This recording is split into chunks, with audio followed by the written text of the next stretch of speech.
ಋಣವ ಮರಿಬೇಡ ತಂದೆಯ ಒಲವ. ಹಡೆದವರೇ ದೈವ ಕಣೋ.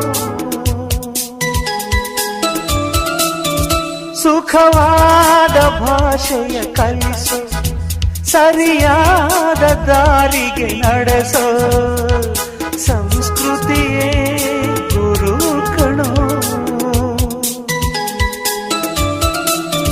ಮರೆತಾಗ ಜೀವನ ಪಾಠ ಕೊಡುತ್ತಾನೆ ಚಾಟಿಯ ಏಟ. ಕಾಲಾಕ್ಷಣಿಕ ಕಣೋ.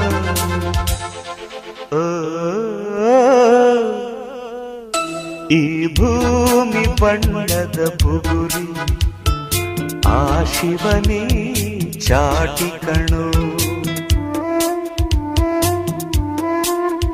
ಈ